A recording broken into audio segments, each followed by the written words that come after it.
Thank you very much for the kind introduction. And I like to move around when I talk, and so I'll be moving around quite a bit. Dr. Akins invited me to share my experience with COVID-19 education at the beginning of the pandemic. And so my objectives are to discuss the role of global virtual education during the pandemic, report the role of Ghana Physicians and Surgeons Foundation in the early days of the pandemic, and describe the epidemiology of attendees at our virtual conferences. And thank you to all of you for all the lectures you've given so far and being present today. So I'll try and be brief.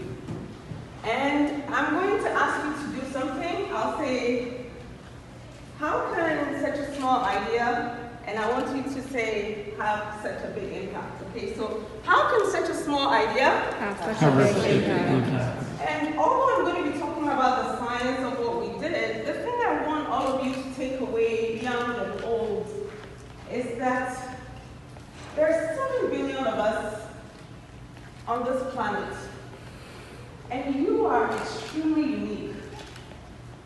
And so when something occurs to you, don't try and ask yourself, well, who else is doing it? Would I look odd? Just be yourself and do it, because you don't know who is going to affect.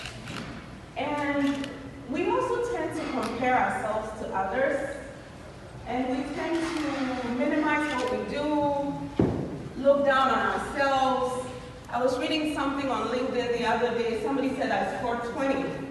And he said, I'm not telling you what I scored 20 on, because then you start comparing. You don't know if it's my investments, my age, the number of surgeries I did today. Be yourself, be unique. And if an idea occurs to you when you're 65, like some of you here in this room, 70, 21, just do it. So what I'm going to talk about started with an idea. I thought, you know, I just signed up for a Zoom platform with 1,000 that can give access to 1,000 attendees. And we're at the beginning of the pandemic. What about I start organizing educational seminars so people can share their ideas? And what if it wasn't just physicians in the United States, but for every one of these webinars, I find someone from Ghana, and I find somebody from the United States, and tell them to share their experiences.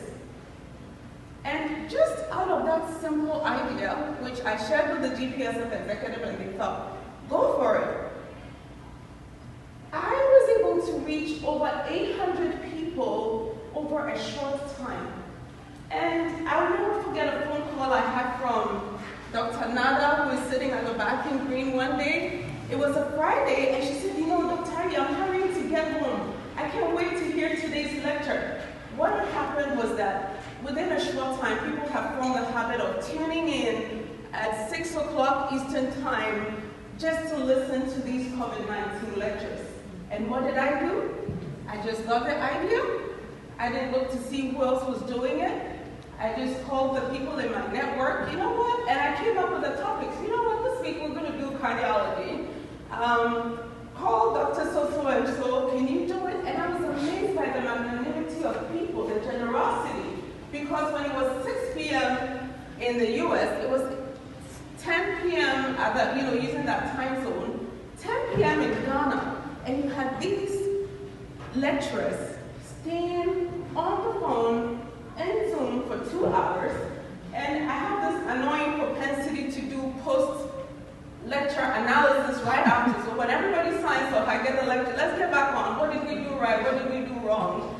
And they still stuck on the Zoom for all this. And so how can such a small idea have such a big impact? So initially, it was the first 2 or 3, it was just a solo effort, from posters to phone calls to rehearsals to everything. And so gradually I built a little team. And even though after that, Dr. Akins has talked about ovarian cancer, different people have talked about UTI and all that, I'm just going to focus on the COVID-19 piece. And it used to amaze me the kinds of people who would show up on there. I had the medical school dean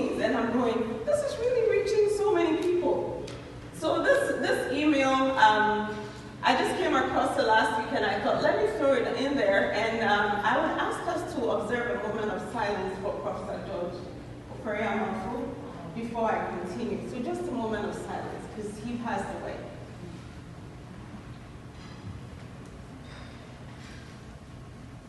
All right.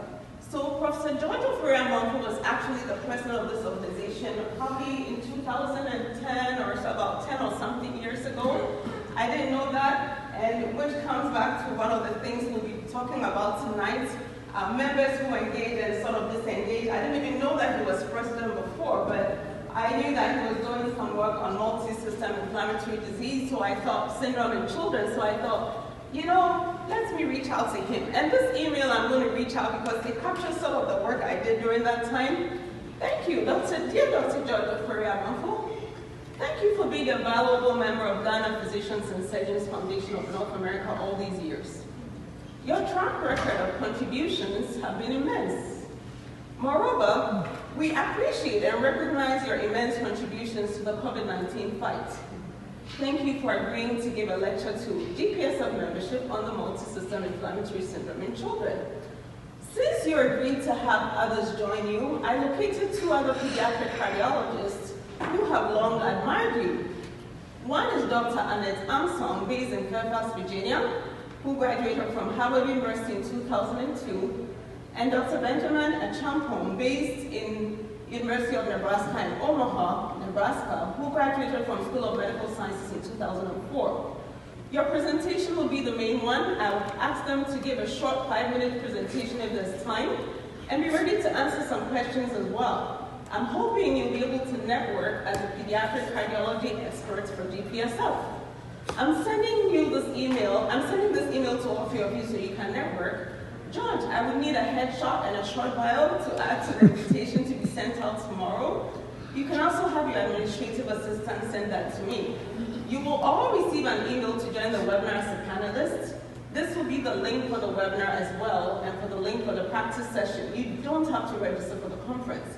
I would like us to have a short 5 to 10 minute practice session on Thursday, and then suggest at 7 p.m. on Thursday. If this is mutually agreeable, let me know. This is just to ensure the link works and your audio and light are adequate. If the time does not work, you can individually let me know what works for you next week or even this week.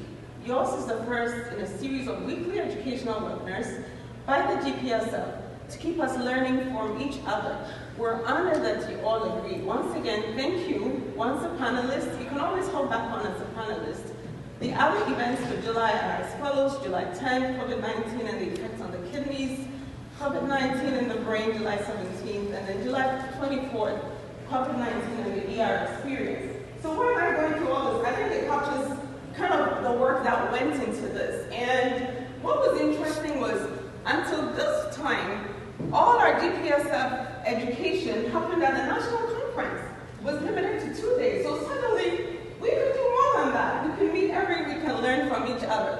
So I will just spend a little time on this because it has sort of personal information, but it tells you the volume of data that you can pull out of a Zoom conference. And I think it's a good research tool because it tells you that 429 people registered for this particular one on July 31st. 159 minutes were spent on it, 98 unique viewers, and 162.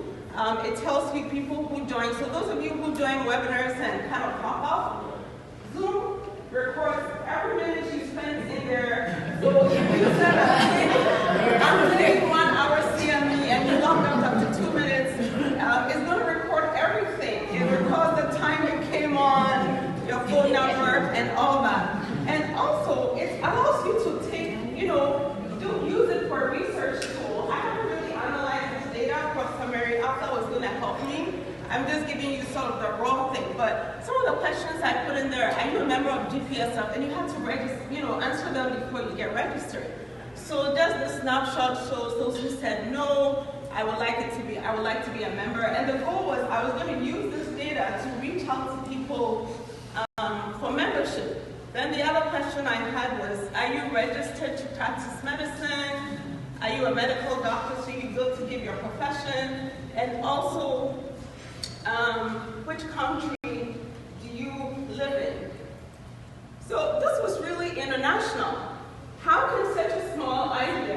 Have such a big impact. So look at some of the countries that people came from. This is a little small, but there's Belize. We had people from Jamaica. We had people from Scotland. We had people from the United Kingdom. And then the countries, the cities in Ghana, we had Ho, Tamale, Koforidua, Sunyani. I mean, people from all over the world were joining just to listen to these lectures. And so this is a compilation of some of the things we talked about. Multi-system inflammatory syndrome in children. So these are our first set of speakers. This was the ones that I pretty much did solo. Dr. Benjamin Champon. And just to add to this was also a way of people who didn't know about GPSF or who were kind of standby. So Annette had long admired Professor George Oforie-Amanfo. She was like, wow, I'm going to be on the same platform with him. I'm so excited. And out of that, I haven't spoken to Annette in a while, but this lecture she gave kind of inspired her, and now she's formed something like Black Cardiology Doctors. They're always on LinkedIn, and I know this motivated her. She got in touch with Professor George, and when he died, you know, she was very, very sad, like all of us were. We didn't know that he was going to pass away so soon, but he quickly jumped on board. Dr. Benjamin Champon, I found out, had done some work in Cape Coast. He had been doing echocardiography, teaching people how to do echoes in Cape Coast. We didn't know that. He wasn't a GPSF member. He had been going to Cape Coast on his own. So some of these things were very impactful. And then Dr. Kofi Appiah and Dr. Eduafu also talked about COVID-19 and the kidneys. The next set was a very interesting one. Dr. Victor Obutu here, can you raise your hand for us? Right here, he used to be a past president. He talked with Dr.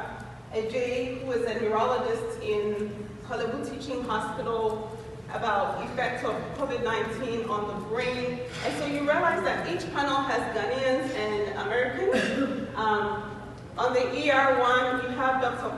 Koka from Ghana, Dr. Ado from United Kingdom, yes, Dr. Rockefeller Otting from Michigan, who has been instrumental in ED work, Dr. Lawrence from Ghana, and Dr. Nana Serwa also from Ghana. They gave their perspective on emergency department.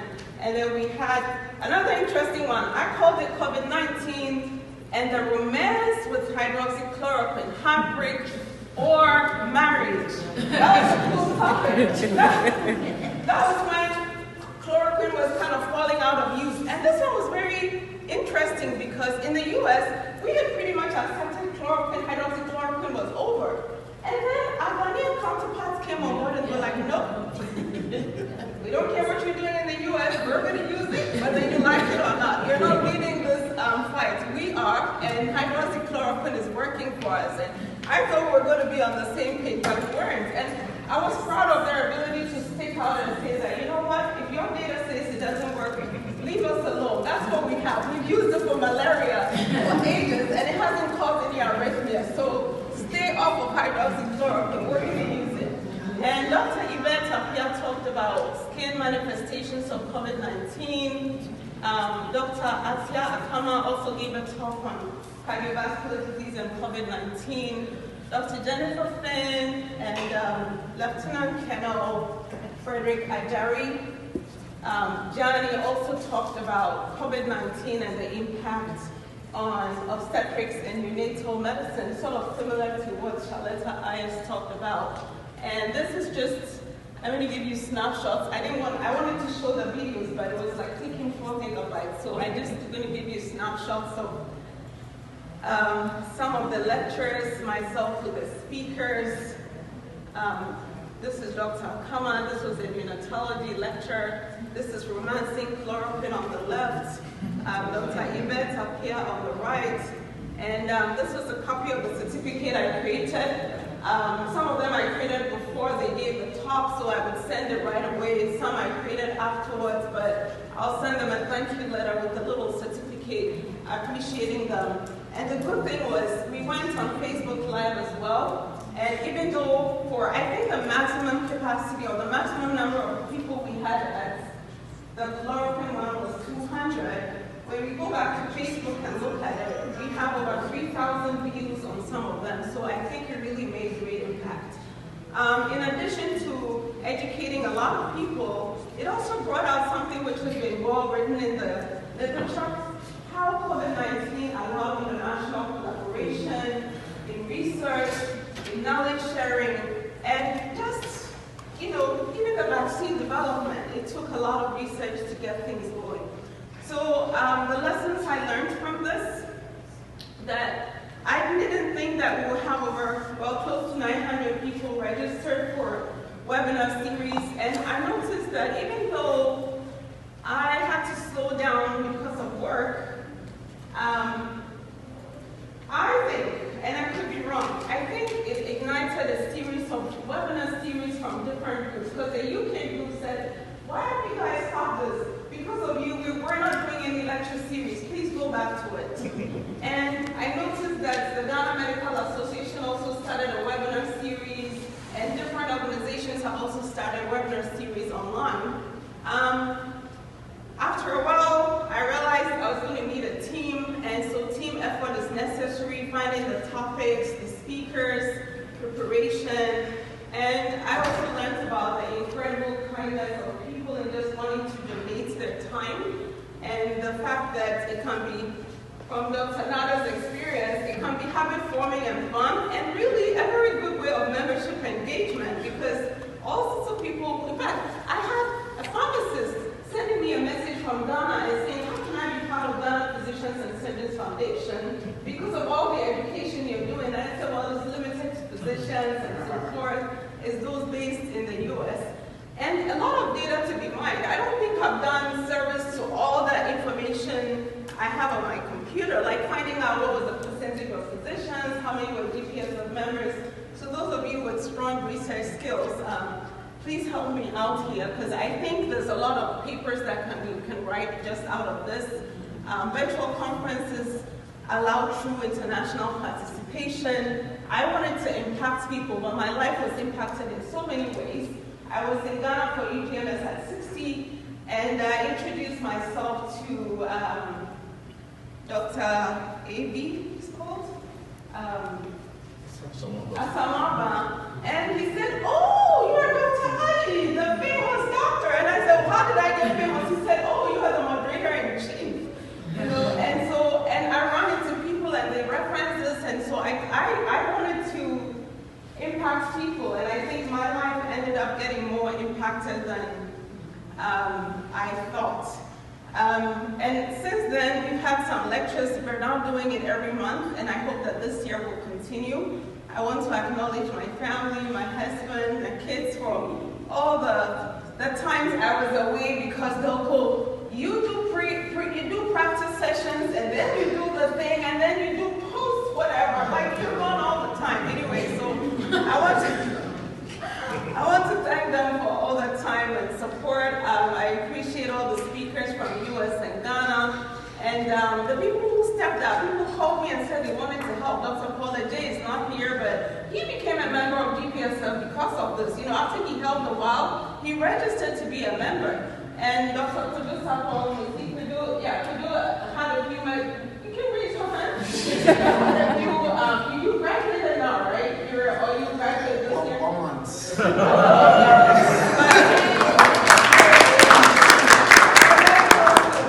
once you get into medical school, you're a doctor. It's just a matter of time. He got a team of medical students to help me as well, gave me ideas on how to do the certificates on Google. Mami and Jewa, Obey, Janice Sepa, Akwesi Dugo, and the GPSF executive supported me. They paid the graphic designer, they gave me the necessary push, and the Zoom platform was for a nonprofit that I formed, Global Infectious Disease Institute. So thank you very much, and if you have any questions.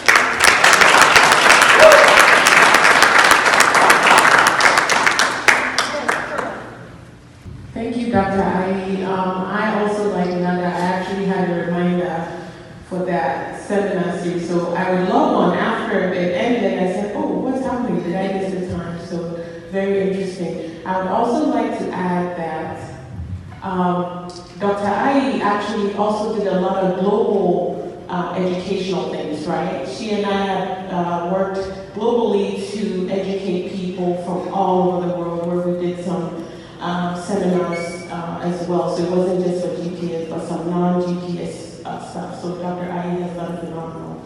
So I'd like to hint to our medical student membership, those that are applying for it, there's lots of opportunities here to get wink papers so that you can have those on your applications. So let us know and we can help Dr. Ai kind of get some of those things. Hopefully, you guys could even present here next year all the data that she has that we could show that, okay? Thank you so much, Dr. Ai. And then Mimuna works with the Ghana Medical and Dental Council, because GPSF, all of this work that we did, nobody got CME credit because we don't have CME accreditation. And we were trying to, because the Ghanaians who logged on would say that Divine and his team told them, you have to prove that you have COVID-19 education.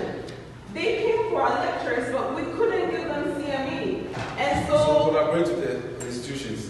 Oh, yeah. We could have done that, yeah. So we reached out to Ghana Medical and Dental Council to get accreditation, because I think it was like 1,200 Ghana cedis. And so I reached out to her, and I was trying to describe what we did. She said, oh, I know you. We saw what you guys were doing, so you already have something in place. So, it's part of the impacts that, I met her for the first time this week, but it shows how little thing, a little idea can have. Okay. Any more questions? Yes. Thank you so much, Dr. Ai, for your talk, and you're very inspiring, very inspirational to me. The question I have for you is more personal, and that is, how do you, as a mother and a physician, and you are on several boards, how do you juggle family life and your career? I don't know any question like that. I think you should let your husband.